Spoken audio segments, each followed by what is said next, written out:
આપણે આવી પહોંચ્યા છીએ ડૉક્ટર વંદિપા મોદી મેડમના સ્ટોલ ઉપર, જેઓ ભાટસણ માધ્યમિક અને ઉચ્ચતર માધ્યમિક શાળામાં શિક્ષક તરીકે ફરજ બજાવે છે. એમની પાસેથી જાણવા પ્રયત્ન કરીશું કે એમનું ઇનોવેશન શું છે. સૌપ્રથમ મેડમ, આપનું હાર્દિક સ્વાગત છે. Thank you. જણાવો કે તમારા ઇનોવેશનમાં એવી શું ખાસિયત છે, નવીનતા છે, જે અહીંયા બીજા કોઈ ઇનોવેશનમાં નથી? બીજા કોઈ ઇનોવેશનમાં નથી એવું હું નહીં કહું. દરેક પોતપોતાની રીતે પોતાની ખાસિયત, પોતાની આવડત લઈને પધાર્યા છે. મારું જે ઇનોવેશન છે એના વિશે વાત કરીશ તો સર્વપ્રથમ એનું ટોપિક છે 1 મિનિટ સમરી.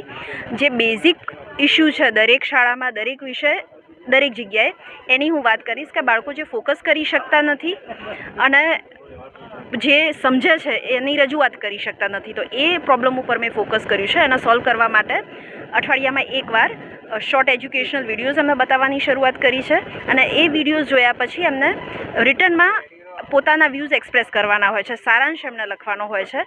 અને પછી જે મારું ઇનોવેશન છે કે સારાંશ એક્સપ્રેસ કર્યા પછી 1 મિનિટમાં એની રજૂઆત કરવાની હોય છે.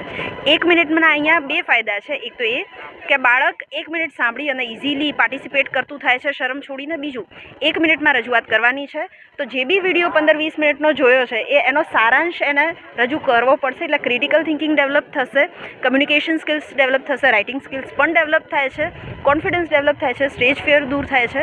તો આ રીતે જે બેઝિક એફિશિયન્સી બાળકમાં આપણે જરૂર છે, જે બિલકુલ ગ્રાઉન્ડ લેવલ પર, એ એકવાર ડેવલપ થઈ જાય તો પછી બાળક કોઈ પણ સબ્જેક્ટમાં, કોઈ પણ સ્ટાન્ડર્ડમાં આનું બેનિફિટ આઉટપુટ આપણને મળે છે. અને આની જે 5 જે બેનિફિશિયલ સ્કિલ્સ છે આપણે અહીંયા જોઈ શકીએ છીએ: skimming, scanning, mind mapping, concept mapping, 5W1H ને પિરામિડ ટેકનિક.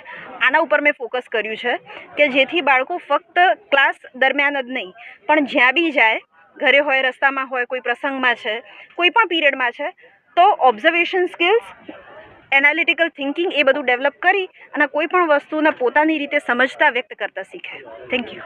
ખૂબ સરસ મેડમશ્રીએ પ્રયત્ન કર્યો છે અને ગ્રાઉન્ડ લેવલ ઉપર પણ બાળકોમાં સક્રિયતા આવે એવા પ્રયત્નો બદલ આપણે એમનો ખૂબ ખૂબ આભાર માનીએ છીએ અને શુભેચ્છા આપીએ છીએ. Thank you. Thank you sir.